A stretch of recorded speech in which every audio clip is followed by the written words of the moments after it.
It is a wonderful day babukeli, it is a wonderful evening. Sanibonani babukeli emakhaya. Themko simbuyisa ngiyanibingelela. Kuphina kuphi la kufinyela khona umsakazo eSiswati, eSwatini TV sibuko samaSwati. Sihlelo lakho mbukeli othanza kakhulu lithini libandla. Hlelo ngembukeli la sibuka khona ke tindzaba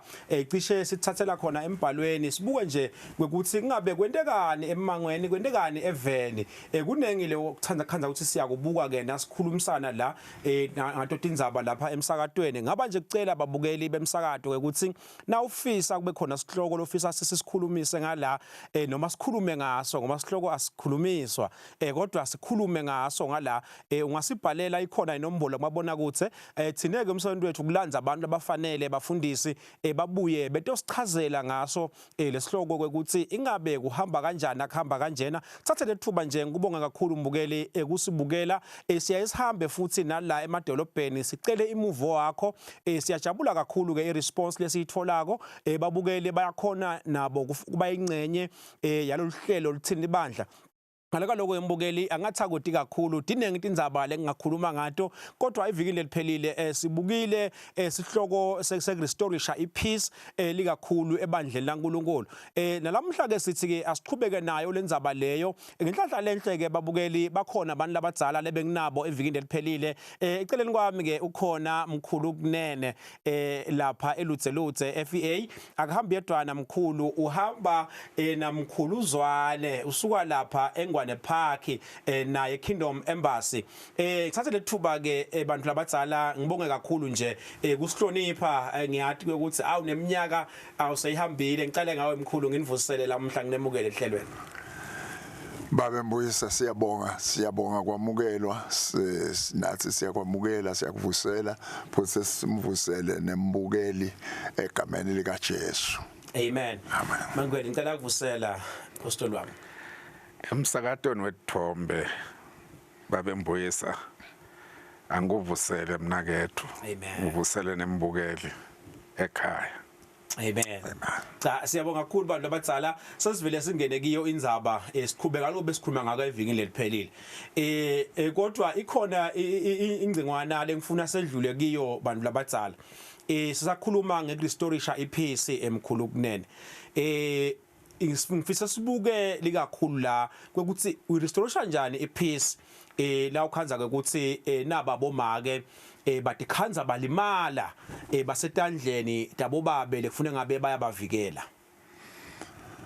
Ngiyabonga Mbuyisa ngoba thina sibel iBhayibheli ngoba sikhuluma leBhayibheli eqinisweni na ufunze iBhayibhelini leBhayibheli lithi indoda ayendelwa umfato kodwa umfato loyendelwa indoda okusho ukuthi uNkulunkulu indoda wathi bayakhe kwangenele ukuthi ingaba yodwana kwathi ukuthi benemuntu letawuhlala naye abe ngumsiti wakhe so ke manje ke nasikhuluma iBhayibheli ke bese lithi ke lona ngoba wena ndoda na kuphela ube nenhlanhla wamthola umfati liphindze crown futhi lithi na uthole umfati uthola into lenhle sengibukela ke lokuthi lento lenhle vele uyayinakekela into yakho lenhle ubona ukuthi awuphatheka kanjani so lokungiko mbamba ngilokuthi indoda kufanele ivikele umuntu wesifazane sengikhuluma kakhulu nangewakhe Amen ngewakhe kanzi noma alapha public vele funa umvikele noma lapha public noma sangase siye nje wakho ngeke ngamane kufuna kuqala ngoba indoda ngaphandle kwemfati kwaphandle umuntu wesifazane ibuthakathaka futhi indoda nakuthi umfati nelulaka iyathetha umkhuluzwane nayi lendzaba ngiyacela nawe Mangweni mane uyiphawule Ngiyabonga Mbuyisa So ukhulumile babe kunene ukhulumile siniyalami la Amen Kuncane mhlawumbe lengabe ngisakueda kuloko ngaphandle kwekuthi uma kuke kwenteke ushaye umfati kumshaya nje kubeka sandla kuye uyaganga Okay lokho kumele nje kwekhudwe asikho sizathu sekumshaya noma ngabe wentene uyakhumbula yini ukuthi watshelwa kuthini na umthatha embuyisa watshelwa ukuthi mntwana nami nasakwehlula Mbuyisele ekhaya. mbuyisa watshelwa lokho Nangu lo munye mkhulu lapha ekhaya uthi yathi nangumfati ngikhuluma into yinye naye every day noma lo munye uthi uyangiphekelehla lo mfati sengibathe ngigcineke mina sengigcine kuphunyuka kwasandla so yashayeka wenda njani kuleyo ngcingwana leyo hayi baba mbuyisa liBhayibheli liyayicetha indzaba nalithi asitebambe sitekhude sinemadoda uyindoda ngekubonakalisa boquality bokuba indoda oh yes lokunye kwako ngilokuthi uyakwati ukuthi bamba vele nasingakhuluma nje liciniso nje linengilabo labo make abeva abeva nabo bayadlo linenginabo nje abeva okay kodwa akukuniki wena emandla ekumshaya nekubeka sandla kuye okay that's why phela watshelwa ukuthi nasakwehlula babe bathi la abantu abadzala nakwendeka kwehlule kuthi kwenteka kwehlule bathi ke nasakwehlula mbuyise ekhaya hayi kumshaya ngoba utakulimalela cha ngiyabonga kakhulu impendulo yakho iyangigculisa sakha ipeace lapha emkhulu kunene le peace sifisa igcine kune peace ekhaya kune peace ebandleni ibe khona nje abantu baphefumula ipeace ngifuna singene ke la kunangibabe lokhanza kwekuthi indlela thiteni uyabahlukubeda abantu abakhe la ekhaya bantwana sebaze bahlale bana kwesaba noma uyabashaya noma nomunye uzulala nabo ngaleyo ndlela leyo nje but nje ungumhlukubedi la khaya yakhe kanjani ipeace lapho mkhulu babe mbuyisa kubhlungu kulihlazo ukuthi kuvele lokho andike siyakubona vele kuyenteka mina lengibona kahle ukuthi imbangela yaloko yini ngemademonic this is demonic okay ngemademon lawo ngoba kuthi umuntu longa thatha umntwana abantu umfati abese phinze uyamhlukubeda kuthi umuntu lophilako longadala abantwana aphinza bese baphume abantwana kabhlungu ngabadele kabhlungu ngoba na udala umntwana uyaqhuma emva kokuqhuma lokho so ngambulala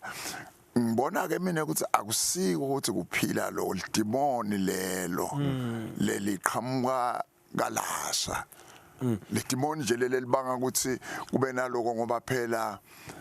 uke wakhuluma babezwane lapha kuleli vele wathi uthi Jesu uthula kwami nginipha kona ngushiya kini besathi live futhi ngeke likwamukele kodwa nendabona yakwathi so lento nangabe indodza ingahlukubeda umuntu wesifane nje basekubona nje lidemoni leli lisatanic kufuna ukuthi kuyo kasomhlolo National Stadium the whole country liyomelana naleli demoni leli demoni ngempela amen mfundisi ezwane ngifuna sedlule kulendzaba le but nasidlula kiyo usitakala njani nangu limphethe le demoni mhlambe lilathi kwakhe so uyeva naye ukuthi yathi angisayifuna into naye njalo la ngena la khaya kuvuka lobulwane sekuphuma le peace le citizenness yayakho lomunye mhlambe ungumshumayeli ungumfundisi nakangena labandleni uva ngathi nje ngabe nje ushala abantu lasontweni ngabe nje uyabona nje 20 mercy usitakala kanjani nomfundisi noma loyo baba babe mbuyisa lenza ibhlungu kakhulu lena ngoba kwenze emadodzeni nje indodza nje yemango lento ingene ebandleni laNkulunkulu kunjalo banenge bafati bebafundisi labakhalako ashumayela lomdzala lapha eTolo umfati uyakhala uyamangala nje angathi ukuthi ushumayela njani after wente into letinje noma wente into letinje kubantwana ulalene abantwana ngalokungakafanele noma mhlawumbe uabuse emake wambeka sandla. Just imagine bantwana labakhula kuleyo trauma leyo yokubona babe ashaya make embe kwabo and kuyathandazwa la ekhaya kuyathandazwa esontweni babe ngumholi welisonto uyashumayela enoshumayela umlilo ushumayela umlilo ukhahlela amadimoni but la madimoni la khuluma ngawo babe kunene yena ukhahlela la madimoni yena but amazingly angathi ukuthi yini lengenta ukuthi thina abafundisi impela kudilwe nathi ngalenye indlela ngalenye nje indlela ngoba lo monakalo lomnengi kakhulu ngiwo lo lesubreeder lemakhaya bese sowuthele esontweni uthele esontweni bese uhamba nemango wonke ke lo monakalo. Yes mkhulu kunene sesiyivalile lendzaba lesikhuluma ngayo but nje bengicabanga ukuthi mkhulu uthi labantu laba badinga umsaca labanye babo ngoba phela nini nelusa nini sesibashaya ngomongcwele sibashaya evla uNkulunkulu yabasashaya kumzaka asashaya emzaca songaboshwa njalo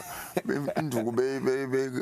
benganankinga ngalesa waboshwa nokuboshwa umshaphi ngomgeze but ke manje babenzini babembuyisa ukhona into lengafanele sikhohlwe silibandla sibantwana baNkulunkulu Jesu akasiside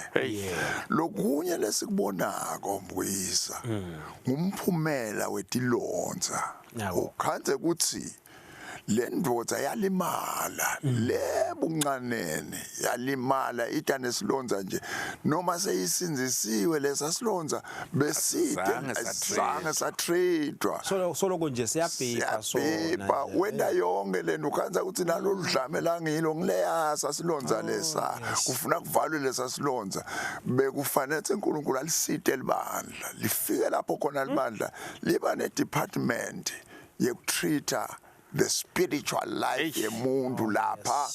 kuma wounds of spiritual life lapha ngoba lapha kulinyelwe lapha balimele labazali balimele manje ukhanza ukuthi letinto nje latendako lethi ngilesa silonza aselapha kanganzawa zange lapheke ngithi mina sengifuna kuyigcina lenzaba umuntu ahambe ngithi mine lenzaba le singakayikolala lenzaba le kufanele ukuthi asiyibuke ukuthi asilithole likhambi lekuthi ku ministry asibe ne department yekulapha lesilonza setrauma ngoba ngiso lesi lo muntu ukhiphela lento la iva so lo muntu aza epulpit bene pulpit no washumayela kuyevakala ukuthi unesilonza lapha nakulelo walimala lo muntu walimala ukhanze ukuthi asithole ba counselor bafundisi did you know ukuthi sengivala nje did you know ukuthi ufunza eBible school akumele umuntu abe ngumfundisi did you know that kuye eBible school ofunza iBible akwenda ube ngumfundisi umfundisi uyakhiwa isidabuya sikhuluma leyo mfundisi wami mina ngibuye etitolo sebangibithe etitolo ngiyafuna lokuthi sisi unpack nje kancane ngiyathi kona sikhuluma ngayo bukele ekhaya uyadivela la kubantu labadzala kunenzaba la lengithinza kakhulu nakakhuluma ngayo umfundisi kwekuthi tilonza atipholi automatic tiyapholiswa letilonza enengito bese sekuvela sekubona imphumela after 20 years after 10 years sibone solemata labanye abantu asihambile ke mbukeli sabathola labanye babukeli ngoba khona labakushoko ngalesihloko lesikhuluma ngaso ngicela ukuthi ubalalele ubeve ukuthi bathini bese siya khona etitolo. Jesu akazange ababita abafundisi ababitela lokho kodwa wababitela ukuthi batokhonda libandla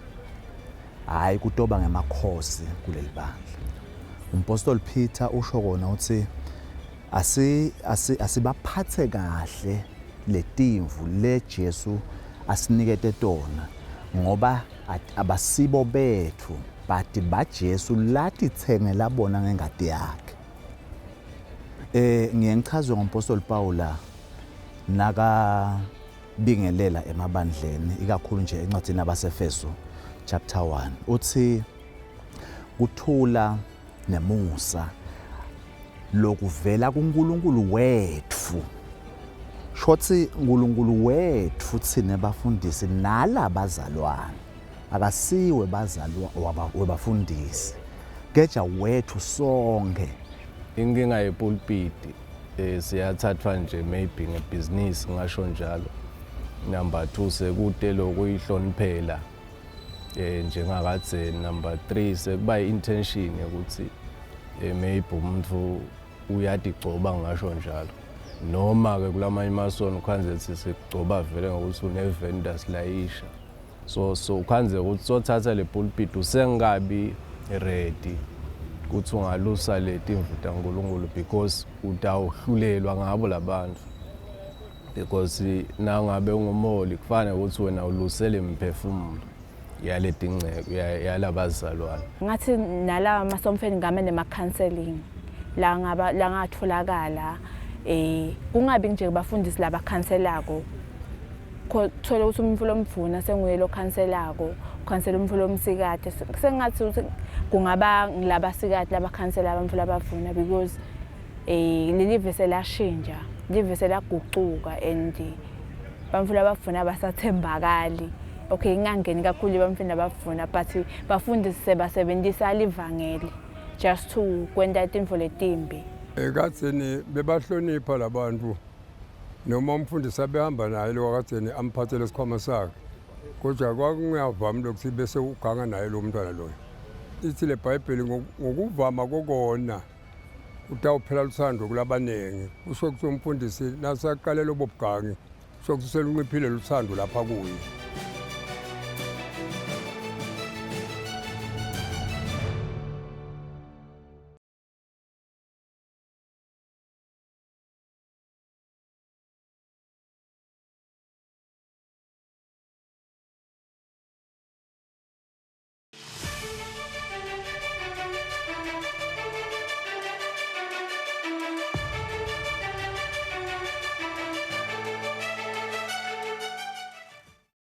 Sihleli lakho mbukeli lithindi bandla ngamukela mbukeli lothanza kuvulela umsakazo wakho eSwatini TV esibuko semaswati silapha mbukeli soloko sibuka nje sihloko sakurestorisha ipeace ekhathi ebandleni laNkulunkulu siyathi ukuthi iminingi imindeni lebe affected ngekuthi kubalinyatwe endlela thitene ngiyacela mbukeli khona inombolo nawe ngasibhalela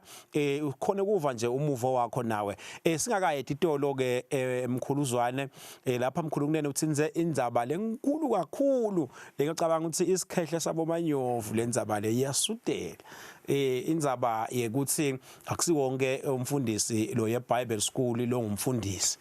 ngiyacela mhlambe sedlule nje kiyo bese siyaqhubeka mfundisi wami kuliqiniso mlaleli mbukele ekhaya ukuthi lokunengi lokubanga lo monakalo kulabo make Ngiletilonza la khuluma ngako babe kunene. Ngitawuthi kuke kwenteka hayi la kuleli velele. But lo munye umnakethu kwasuka lo mfati wakhuluma nemntwana la ekhaya, Sanzana la ekhaya, intombi yakakhe. Nguva kahle. Wathi hambe enkantolo yothi babe urapile. Uyathi ufunani? Ufuna ukuthi aboshwe babe kuze uyakhumbula ukuthi illegality these days ivuna kakhulu bomake konke nje ukukhuluma lokukhulunywako kuvunwa bomake nokuthi indoda ingasamthinzi umfati konke lokho ubosha nje bosodovu bakubopha nje ngekumbuka nje wambuka nje kuthiwa isowonde licala yabona and then let alone ke nasatawuthi lo mntwana babe ungirapile emaphoyiseni sekukhulu kakhulu lamaphoyisa ke asavele nje amshuba babe noma sephalata hayibo kuthiwa lelo atekwa nje nekutekwa nje vele nje licala nje uyabona ke le ntodzana ihleli lapha ejele igayati bodi mhla iphuma kuyokwentekana vele tawulimata abantu lakhaya hayi la ekhaya kuphela nyalo setabalimata na community wonke nje umfati nje ayizange yatrithwa lento la ishoba bekunene kule yandodza leya nobuqiniso bokuthi vele lento yenteka ukhanze uthi indodza idosile vele yadosa idosela lide ingazange lento iyenta Cha ngiyabonga kakhulu emkhulu ngiyafisa kubuta lapha kwekuthi ngabe nasikhuluma ngema testimonies ebantu laba be restored bangamsida inomunye umuntu khathe ebandleni laNkulunkulu ngoma nike nasifundzisa nine nihambe phambili kunathi kwekuthi lobunye ubufakazi awubutsheli lelibandla ngoba ngenteka ibulibulale futhi mkhulu yes babembuyisa nembukeli ekhaya ukudzinga kuhlakanipha la kudzinga ukuthi thina leselusile sifundzise abantu ukuthi yini kufakaza okay yeah kufunze abantu ngoba vele nabangakafunzi abantu ngebufakazi uthi yini batawulimatala abanye abantu bazibe ngifakaza mina ngifakazela kwenake kanti kulimala abantu uthi ufuna thina sifunze yini kufakaza ufakaza ini uthini na ufakazako ukhuluma into nje kusafanele kawulila nawe ulila nje umlohluphekile fanele wakhethe amagama ekukhuluma la ungaphika ukuthi ngoba yena ufelwe ukhuluma sinoma kanjani uthi maye bekahlupha naye uvele uthi nje kwakwehlela kade solo kubehlela labanye kwakwehlela nawo leno ufuna kufundziswe sibe nesineke awuJesu wami ngiyambonga Jesu uthi Jesu babothi ningabangefika babhajatise bese nibahlalisa phansi nibafunze funa libandla lifundziswe gcina konke ugcina lifundziswe libandla ukuthi ufakaza kanjani fundziswe libandla ngoba lomunye ufakaza mina beke ingwadla ngivula indluthe abantu sende njani yalo thina singena njani nje nyalo la senda njani nje nyalo la ukuthi nasivula indluthe abantu ngabothi ivulto sendani ngako la kusitha ngani kusitha ngani lo nena uthi ufakazele ngenhlanhla lembe imbuyisi khala tandla khala inkolo nje kushaya inkolo esontweni khala inkolo kugitshelwe twethi ufakazi bemuntu lo muntu ubulala abantu lona alofakazi ngoba yalimata akakhilutho lo muntu lo alofakazi lo bunye busitha ngani futhi kahle kahle ngifuna ngabe vele sifuna simhlalise phasi ufuna sesilimata hlala phasi nawe kunene sisafundisa fakazwa njani yes ngiyabonga kakhulu ngiyafisa mhlambe sibuke lapha indzaba yenzima ledlalwa imentorship lapha nasikhuluma kule process yekuhila ukuthi nje umuntu amentorishwe lo munye angathi hileli nje athi hayi mina sengiright mfundisi sengiright kanti lo muntu kude ube uvale nje tilonza titawuvuka iqiniso lelo mbuyisa ukuthi umuntu nje nakalimele uyamdzinga dokotela yes lo tawuhamba naye lechi amfake ku process ye healing ngilo dokotela lotawukusho ukuthi nyalo so right so ungabuyela ensimini noma so ungabuyela empini utawusho lo dokotela but as long angakasho lo dokotela awunayo indlela ukuthi mina sengiright mina and we might as well sigcizelele babembuyisa lokusho ngibabe kunene ukuthi whoever ministers kula majala semancane you need a mentor you need a father you absolutely need a father there is no way ungarana umsebenzi ungaphandle kweyihlo ngangoba noma ngabe uyakuphi kufuna kwadiwe ukuthi lona ngumsa wabani lona okay yes umsa wabani lona naye afike asho ukuthi ngingumsa wabani yes yes babe wami ngibani uma ungenaye babe ufana ukuthi uyinzanzana enmabandla kasaphethwe inzanzana yes cha ngiyabonga kakhulu emkhulu ngiyafisa lapha uke wathi lapha mkhulu kunene nine nabantu belibhayibheli yes one thing for sure ngiyadika ngani ukuthi nihlala nisesontweni nisendumisweni ufuna sibuke ke indumiso mhlambe inzima ledlalwa indumiso ekupholiseni emanxeba nayi praise and worship team siyayibonga nayo idlala yipi inzima ipraise and worship ekuphiliseni lawo manxeba phela babembuyisa lokubhekekile la ebandleni la Kristu unceku kaNkuluNkulu isebenzi kaNkuluNkulu ithunywa lokubhekekile le praise team ifanele ukuthi abe ngumngani wayo umholo welibandla Okay. ado thatha lamafutha la kwathele kuye lamafutha la kwathele kule team le praise team leyo Okay. abe naso isikhathi sakhe nekuthandaza nayo nekuyeluleka le praise team phela eqinisweni praise team efana nesikhiya emotolweni ngeke hambe le moto le kuthi esikhiya ngoba kufanele ukuthi singene esikhiya sisengena esikhiya imelwe injini ukuthi shise shise lamandla ale engine akekho la sikhiyeni kodwa isekustarteni seyiyadumela indumiso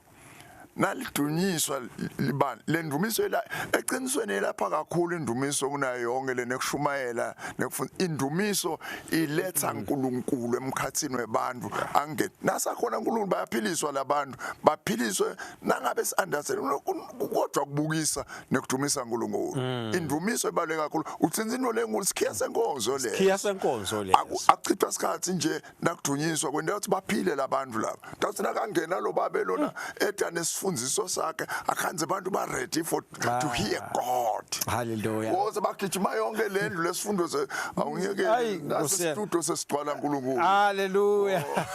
Awu ngosiyami mukele ekhaya ke uyativela lapha nathi sekuyashisa la estudio uNkulunkulu semnengi kakhulu. Vele kube kuyangathi nje ngabe sesivile siyahamba siyawulala. Mukele ekhaya ke sachiya khona etitolo la sibuye etolo ke siyabuya siqhubeka nayo indzaba lesikhuluma ngayo.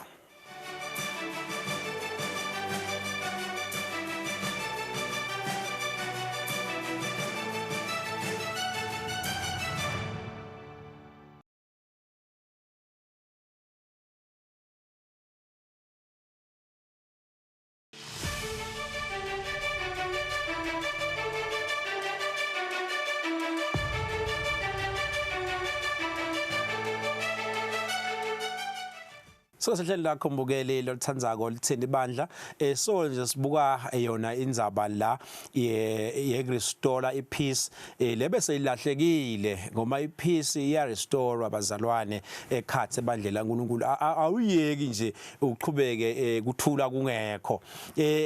lapha bekakhuluma la umfundisi kunene la ngendzaba ye praise and worship. Ngiyafuna ke emkhuluzwane apostoli wami sibuke inzima ledlalwa ngumthandazo iprayer njengoba sesikhulumile ke praise and worship umthandazo ubaluleke kangakanani nasikhuluma ngekuhila Jesus. Hey babe. Phela ngaphandle kwemthandazo kude lesingakhona kwenta nasilibandla lelihamba ngokwelibhayibheli njengoba sebantu belibhayibheli libhayibheli livi likaNkulunkulu livi likaNkulunkulu likhaceka emthandazweni. Oh yes Ngithi nje tsine bazalwana lelivi likaNkulunkulu futhi likhaceke emthandazweni la kungekho khona umthandazo khona lelivi alikwadi kukhaceka ayish likhaceka la kunemthandazo khona ngoba umthandazo babe nawo ngilenye into ledzinga kufundziswa ebandleni. Okay kuthi yini kahle hle umthandazo sikhuluma ngayo ngoba akusiko lokumemeda nje nalokukhuluma nje lokungapheli noma uthatha ama-hours noma uthatha isikhathi esincane noma uthatha isikhathi esingakanani. It's not about that. Umthandazo kufuneka ufundziswe kahle ebandleni laNkulunkulu ngesineke libandla luwade umthandazo ukuthi yini umthandazo such that naselithandazile uNkulunkulu ngoba phela uNkulunkulu uma ahlala endumisweni lendumiso at the same time ayiphumelele nakungekho lomthandazo. Okay Kufuneka lomthandazo utoqinisa lendumiso itoletha uNkulunkulu la ebandleni Amen. nasafikile ke yena so uyahilisha ke Ayish. ngoba nguye lo hilisha Ngiyabonga kakhulu mfundisi wami. Kunembukelo ekhaya nje njengoba sikhuluma lo munye mkhulu uthi yena ukahle nje nakati ithandazela athi dumisela sekhaya akafuni ke ya esontweni ngoma esontweni bamlimada uyopha le esontweni kungcono athandaza ahlabele nakasekhaya athi dlale letingoma. Ngicela sikhulume naleyo mbukeli emfundisi wami. Umbukelo wami Nkosi yami Jesu Kristu njengoba sikhuluma liBhayibheli futhi siphila ngeliBhayibheli uma silikhuluma kuphela liBhayibheli futhi siphila lithi leliBhayibheli ngekubhala kwencwadi ya maHebheru yabona sahluko 10 yes bo verse 24 ngakuyekele kuhlangana njengomkhola bese sithi la kuhlanganene ngilana khana khona ngilapho kuvethwa khona lusana ungathi hlabelela wedwana ekhaya utayithatha ibhesi nje wedwana nje utayithatha isoprano wedwana nje utayithatha kufuna kwela labafana begearbox laba anointed laba ngahama enhloko labahambile bagcoke kahle babe nithi bafana bafaka phakathi lapha abantu labagcotshe kufunza eBhayibhelini lokho ukuthi bebagcotshe bahlotshiswe ngeglory laba labahlabelelayo bashaya ingitari bagcoswe ngeglory uyelapheka lo muntu lo ekhaya ngeke laphe ungahlabela impela ngaze kushela ivi ucethe manje ebhaketheni lakho hamba ebandleni ngene emkhathini wabazalwane nakuphayiswa dala kuthiwa abazalwane sesigijima sibheka lena manje asefikile emoya kwaliBhayibheli manje sigijime nawe sigijima nje endlini yakho incane man buya amen noma singahamba nje uNkulunkulu agcwele isithunzi haleluya ngiyafuna abafundisi bami lenzaba lesikhuluma ngayo sale sibuka iaccountability and transparency sibuke ukuthi ngabe lama church board ensure kanjani ifairness nakadila nendzaba dabo conflict yakhathi esontweni noma ibandle laNkulunkulu la ukhanza khona ukuthi la lomunye walabahlukubeti lodalelo conflict ngilobabe wethu longumholi wethu bakhona njani lokuyijaja kahle lendzaba mkhulu Zwana kukabili babe Mboyisa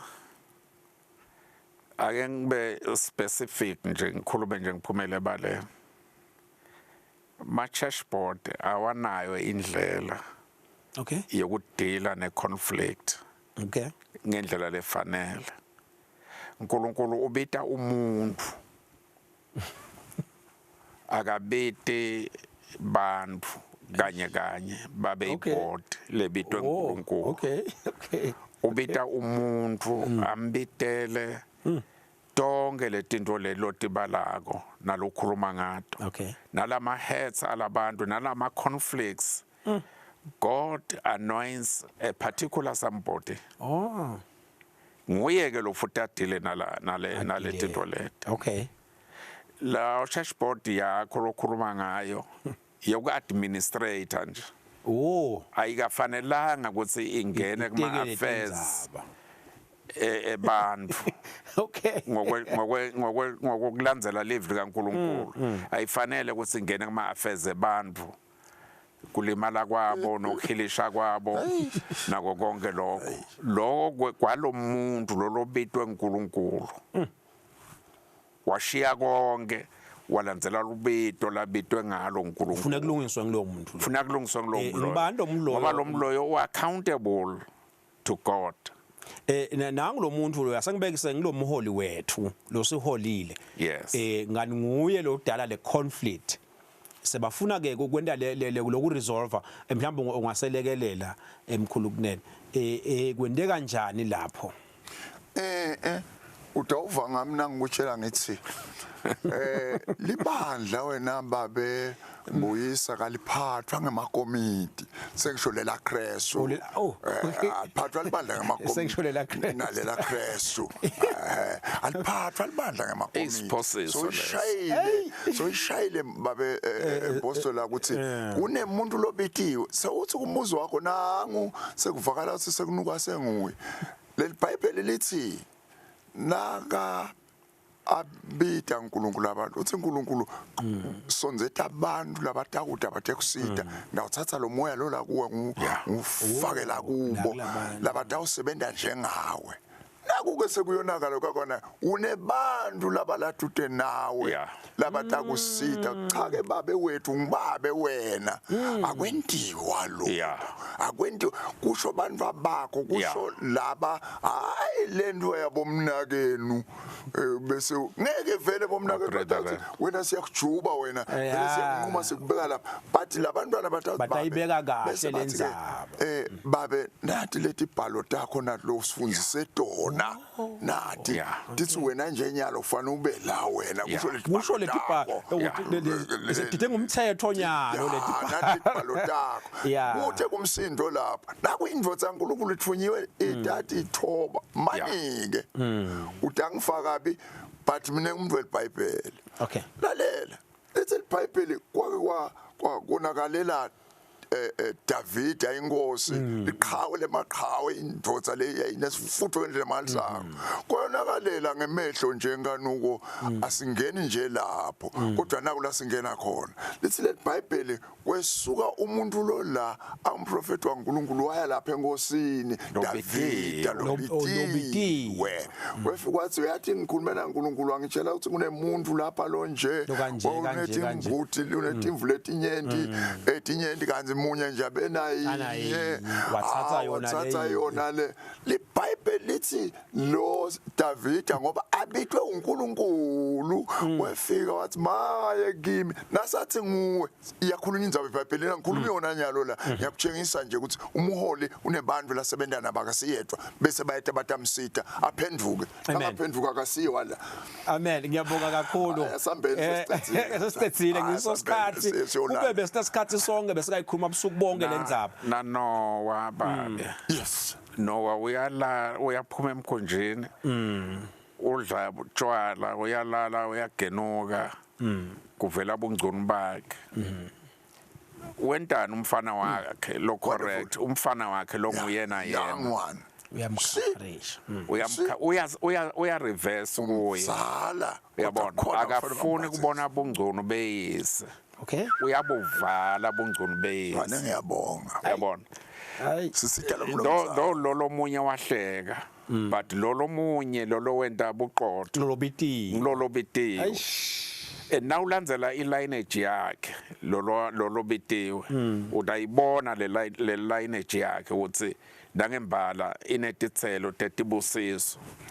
hayi wonderful cha ngiyabonga kakhulu ba asambile mbukeli sambile ngiyafisa kwekuthi mhlambe singakaye etitolo bafundisi mhlambe sikancane nje nithi nje hlabahlosi kwekuthi ngabe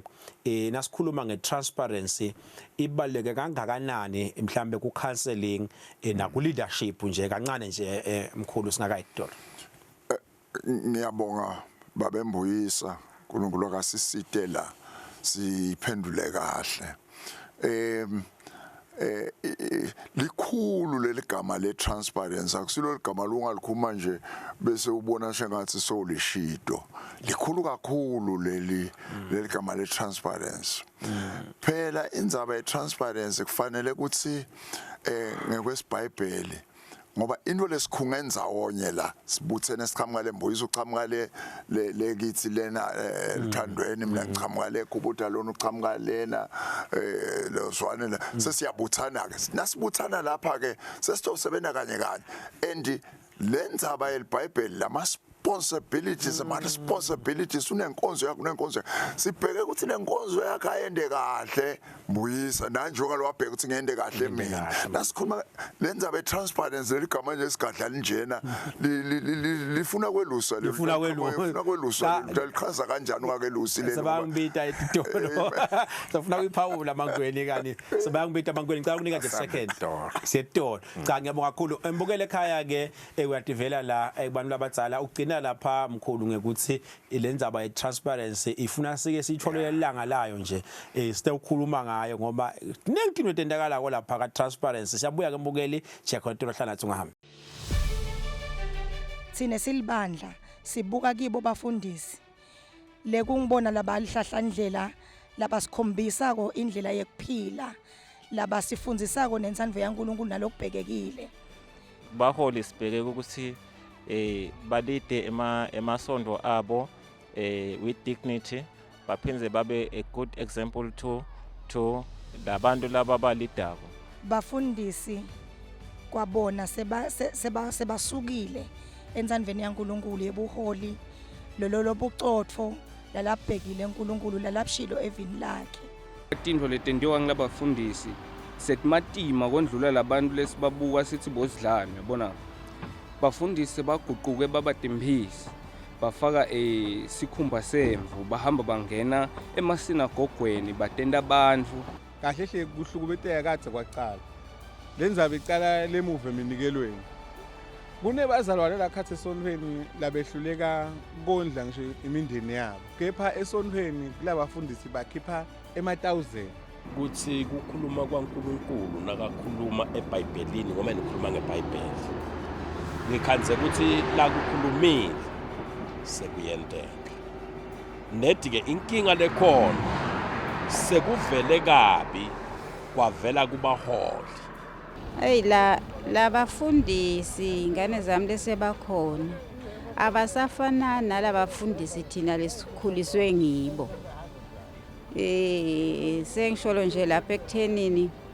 umfundisi naka uyabona phethe libandla so uyabuka ukuthi lapha uyonikela khona unikela ngamalini labanye nje sebayasitshela njenganyalo nje ukuthi ufuna iphepha elibovu yena uyamangala ke manje ukuthi njengoba phela umnikelo sathi lokuthi kusuke kuphuma la kuwenhlitweni lokuthi mina nginanako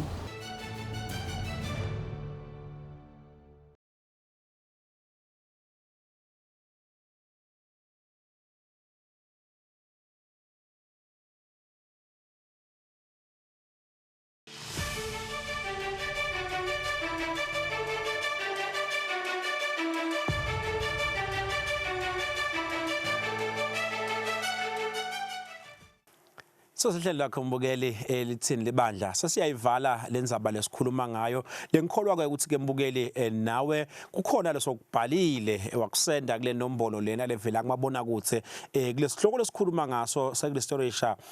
yona ipeace ekhathe ebandleni laNkulunkulu emkhulu sinasingakayitolo ukwaphamisa sandla kanye ukhanzala ukuthi awu sengithathwe isitimela sengiyahamba ngikunika lethuba mkhulu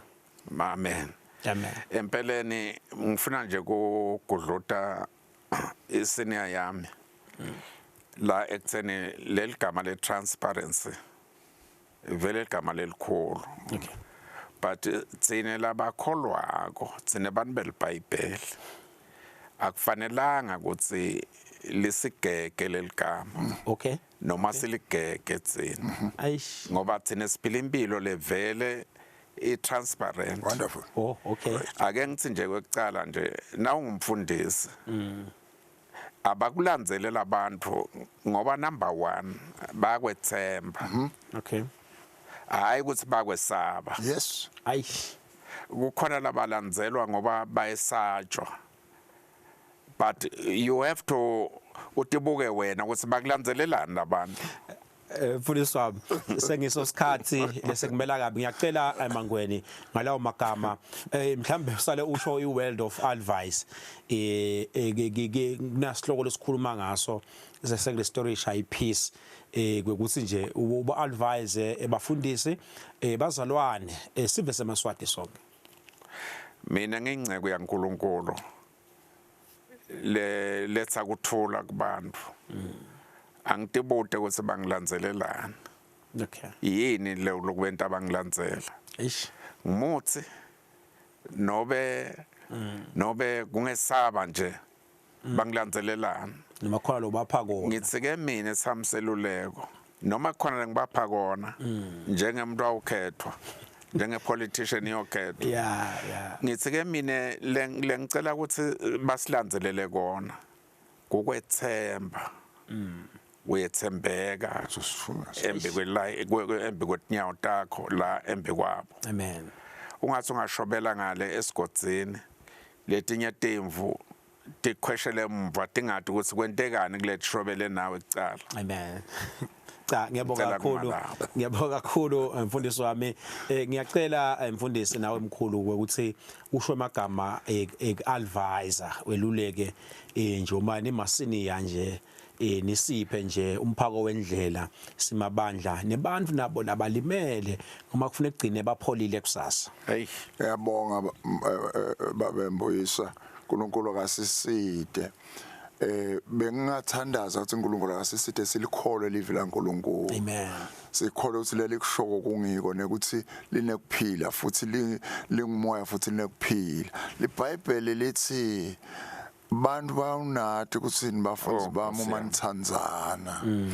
la luthandweni engilakuvela khona lokwelaphana leli Bhayibheli lihlabelelo 133 ngaphandle kokushumayela la ngaphandle ukukhuluma nje liBhayibheli lithi maye kuhle nabahleli bazalwane bavumelana usuke nje uNkulunkulu athi ungathi inzaba Hemoni esukathi ungathi inhloko kwentekane inhloko Aaron uthela ngamafuthi niko authority yalugqoba luthengwa uNkulunkulu nembala kuthiwa nabahlanga bazalwa uNkulunkulu uyala nje sibusiswe dika bese athi sesingaphenze siyeke inhloko siye lapha sicela lokho mina ngivalelisa ngekuthi yebazalwane asimene etimisweni leBhayibheli singachwensane singabukelani phansi sipho sakhe umuntu sakhe nalo asithandzane senikharejane sivume futhi lokubandzawonye yini lelathi sihlangane kanti kwentiwani lapha God bless you amen sovayirisile kumbukeli mtshela umbukeli mkhulu ukuthi usoyolala njalo ngiyolala mbukeli ngicedzile mbukeli ngiyaka na ufuna ukusibona ngayenda indlela ukusibona separately sikhuluma sikuside nawe 761542661 angiphindze futhi 761542661 ufuna kusibona lapho sibuhlale nawe phansi sikhulume nawe nanje ngiyakukhana ukuyinceku yaNkulunkulu umnakethu sikhoshane bazalwane ngiyacela uvalelise nawe mkhulu lapho sowusho inombolo yakhe shothi nawe sifuna uyisho but ngaluthi senibadzala banganishayeli phela ebusuku nasekuseni kakhulu bangashayi ngoba usuku sephumlile ngiyacela uvalelise kumbukeli Mankweli mbukeli nesive sakithi semaswati umuntu angavalelisa ngekuthi sonke thina bantu baNkulunkulu sine nje abantu baNkulunkulu asetameni kuphila impilo yebuqotho buqotho nje asikwetameni lokho sonke yes sibe qotho embi kwaNkulunkulu amen eNkulunkulu utalubusisa leli velethu amen inombolo yami ngi7603 8228 haleluya amen bukele ekhaya ke uyativela la kubantu labadzala masiniya ngiyajabula kakhulu kuhlala nabo la e-studio lamuhla nasevingile liphelile sike saba nabo nawe mbukeli ngiyakholwa ke ukuthi wakhekile nasemoyeni ngaba nje kusho ukuthi mbukeli phela empilweni asingahlali ebhlungwini thola bona abantu labadzala uhilishe ungahambi letilonza ngomuntu akugcina ulimata labanye abantu kusasa ngithemba Nkosi ngithi kube mnanzi kakhulu kuba nawe eshangathi uNkulunkulu welithando angasiphatha sonke size sibonane nalokutako nisale kahle